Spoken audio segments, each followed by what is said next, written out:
What is natural law? Albert Einstein, known for the theory of relativity, once said, "The most incomprehensible thing about the world is that it's comprehensible." What did he mean?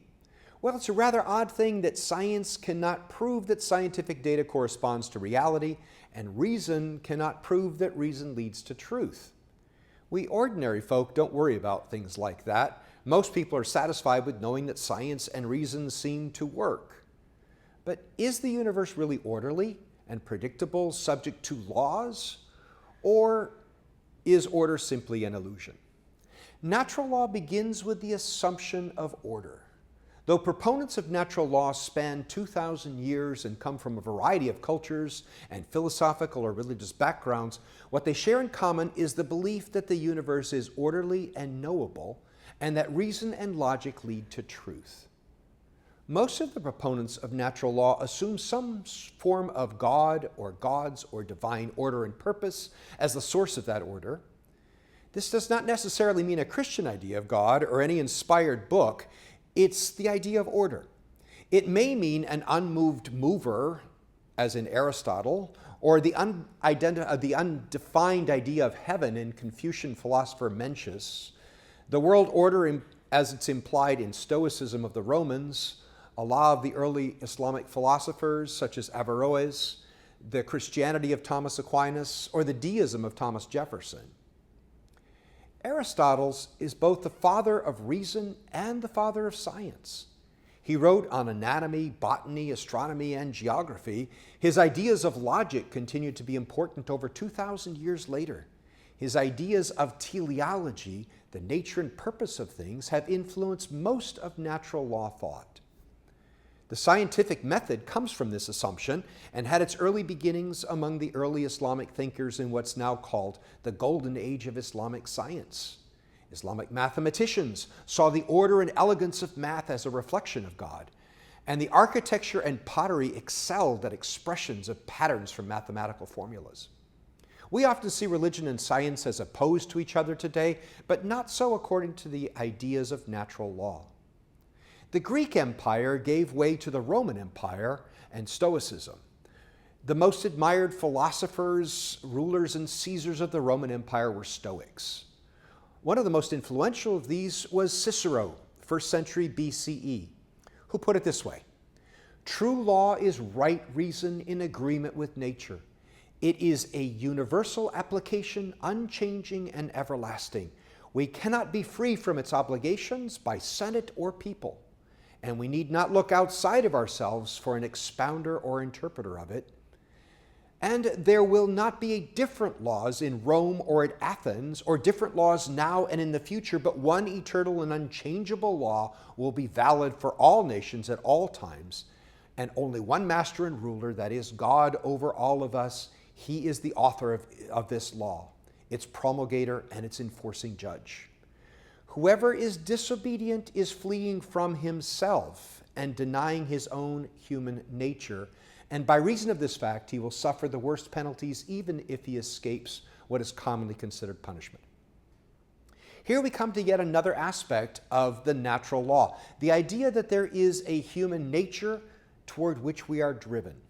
Let's summarize. Natural law combines 4 different ideas of the word law. First, the law of the natural world that makes scientific study possible. Second, the laws of reason make logic and analysis possible. Through reason we can find truth, ideas that comprehend and describe reality. Third, the law of human nature. All things have a unique nature and are driven to fulfill this nature. Human nature can be studied and it can be developed. Finally, this leads to right civil laws, as we shall see later. Government should institute laws that promote humanness. Aristotle believed that the nature of something had to do with its unique qualities. The ideal dog, horse, or plant is that specimen that most exemplifies the uniqueness of that species. Human beings are uniquely capable of reason and abstract thinking. Therefore, the ideal human being is the one that has developed his or her rational potential. This capacity, though innate, needs to be cultivated and developed. In a similar way, and around the same time, one of my favorite Confucian thinkers, Mencius, said something very similar. He argued that we're all born with certain seeds that, when cultivated, become excellent human qualities. As babies, we're born with a capacity for empathy. One baby in a nursery cries, and the others pick up the chorus. When this empathy is developed, it becomes benevolence. We're all born with a sense of shame, and by learning to avoid those things which bring shame, we develop integrity. We're all born to respect and imitate our adult nurturers, and this develops into propriety. As we learn to make choices, we develop wisdom.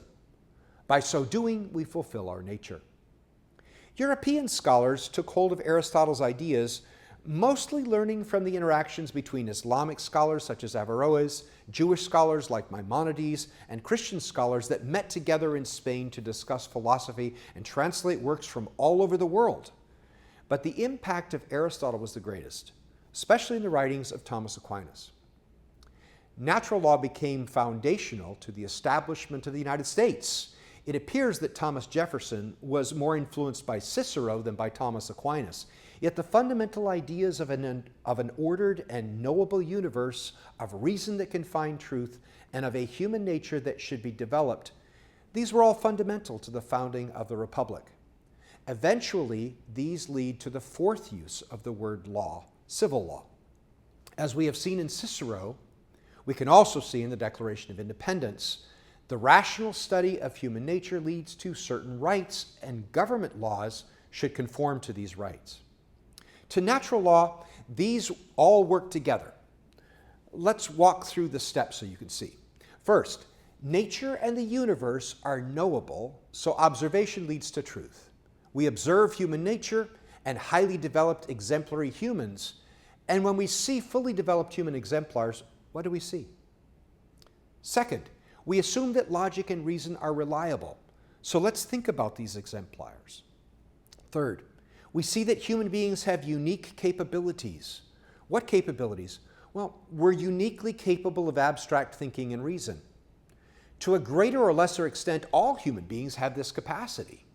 Since this is uniquely human, it should be cultivated and developed. Each person should be taught and encouraged to think and reason.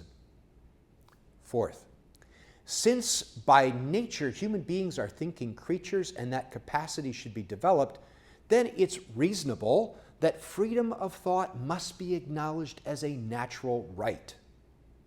Otherwise, we deny human nature.